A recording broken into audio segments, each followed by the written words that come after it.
Sowing and reaping from Dl Moody from Bible Galatian. Be not deceived, God is not mocked. For whatsoever a man sow, that shall be also reap. For he that sow to his flesh shall of the flesh reap corruption, but he that sow to the Spirit shall of the Spirit reap everlasting. I think this passage contains truth that no infidel or skeptic will dare to deny. There are some passages in the words of God that need no other proof than that which we can easily find in our daily experience.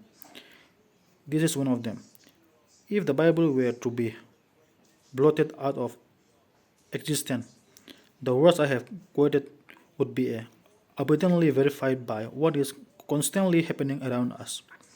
We have only to take up the daily paper to see them being fulfilled before our eyes.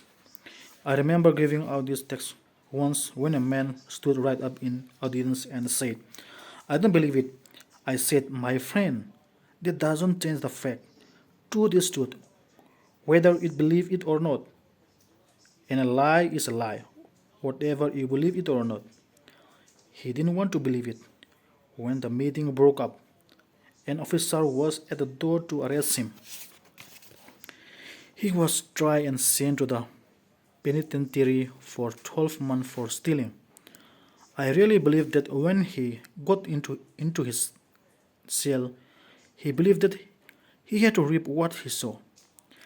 We might as well try to blot the sun out of the heaven as to blot this truth out of the words of God. It is heaven's eternal decree.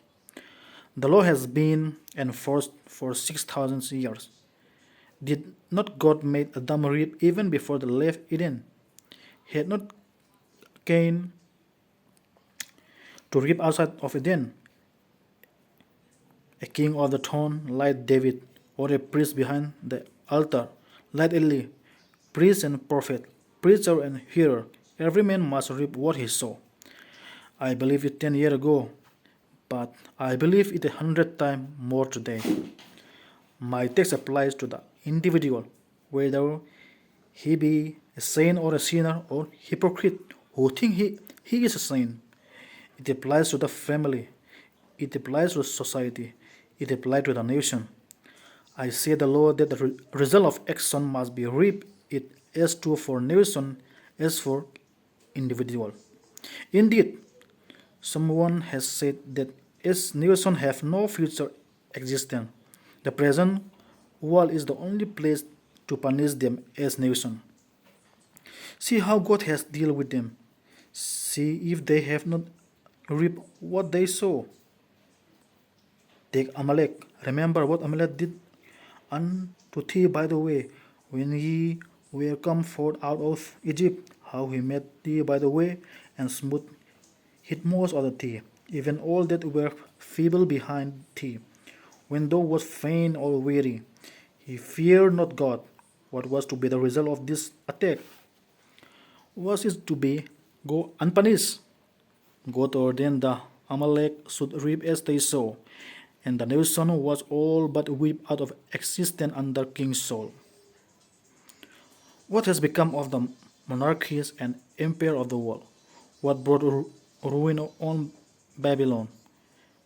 Her king and people would not obey God, and ruin came upon them. What has become of Greece and all her power?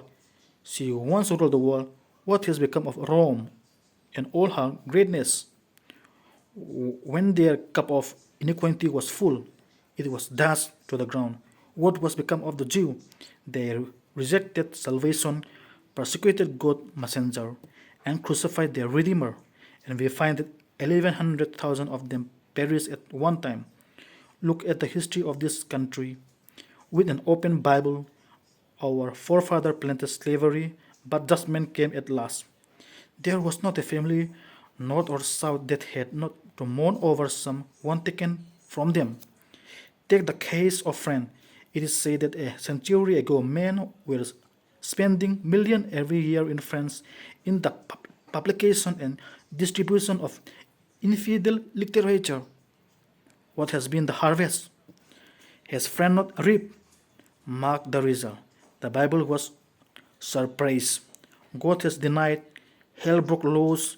Half the children born in Paris were bastard.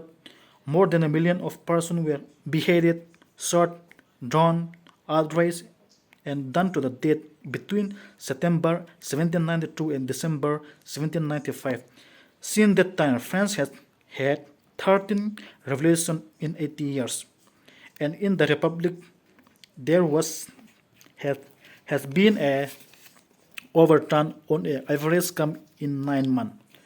One third of the birth in Paris was illegitimate. 10,000 newborn infants have been finished out at the outlet of the city sewer in a single year. The native population of France is decreasing. The percentage of suicide is greater in Paris than in any city in Christendom. And since the French Revolution, there have been enough French men and women slaughtered in the street of Paris in the various insurrections to average more than 2,500 each year. The principle was not new in scripture or in history when Paul initiated it in his letter to the Galatians.